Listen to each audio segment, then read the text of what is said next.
السلام علیکم ورحمۃ اللہ۔ سورہ نساء مدنی صورت 5ویں سپارے کا 10واں رکوع، آیت نمبر 94۔ اعوذ باللہ من الشیطان الرجیم، بسم اللہ الرحمن الرحیم۔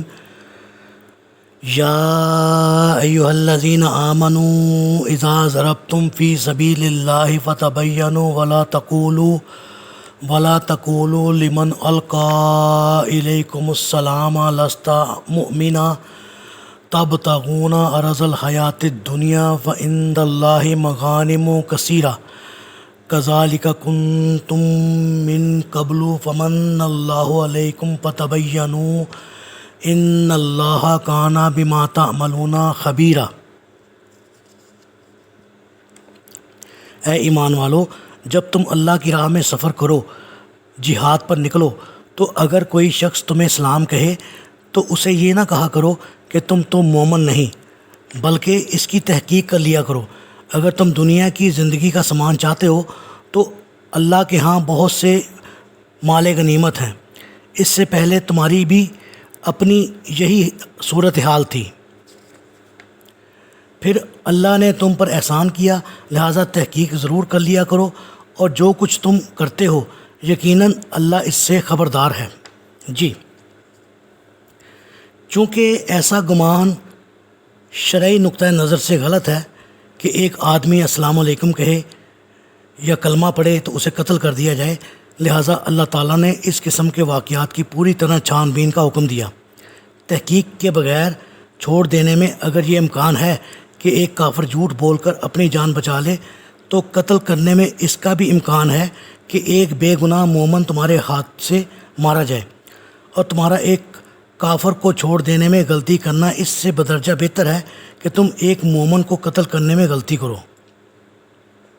واضح ہے کہ آیت نمبر 92 میں اللہ تعالیٰ نے کسی مومن کے قتل خطا کے احوال اور ظروف کے لحاظ سے 3 صورتیں اور ان کے کفارے کا یوں بیان فرمایا۔ نمبر 1، مسلمان مقتول مسلمانوں ہی میں موجود ہو، اس کا کفارہ مسلمان غلام آزاد کرنا ہے، اور دیت بھی۔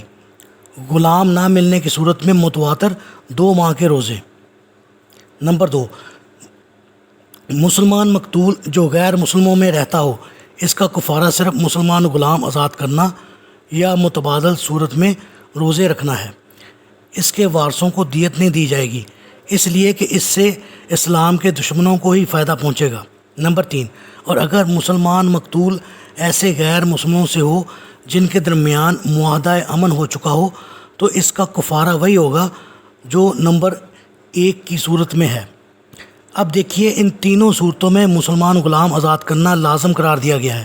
وہ اس لیے کہ جس طرح اس نے بے احتیاطی سے ایک مسلمان کو مار ڈالا ہے، تو اس کے کفارہ میں مسلمان غلام آزاد کرنے کا مطلب یہ ہوا کہ مسلمان غلام کو آزاد کر دینا گویا ایک مسلمان کو زندہ کر دینے کے مترادف ہے، کیونکہ غلامی انسان کی صفت ملکیت اور آزادی کو، جسے اللہ نے انسان کی فطرت میں رکھا ہے اور یہی اس کی زندگی کا مقتضی ہے، زائل کرتی ہے، اور اس کفارہ میں نوع انسان پر احسان بھی ہے۔ دوسری قابل وضاحت بات یہ ہے کہ قتل کی کل 5 قسمیں ہیں۔ مسلمان کا قتل عمد، اس کی آخروی سزا یہاں مذکور ہوئی ہے، اور دنیا میں اس کی سزا قصاص ہے یا اس کے متبادل دیت، اور مقتول کے وارثوں کی طرف سے معافی وغیرہ، جس کا ذکر سورہ بقرہ کی آیت نمبر 178 179 کے حواشی نمبر 222 تا 225 میں تفصیل سے گزر چکا ہے۔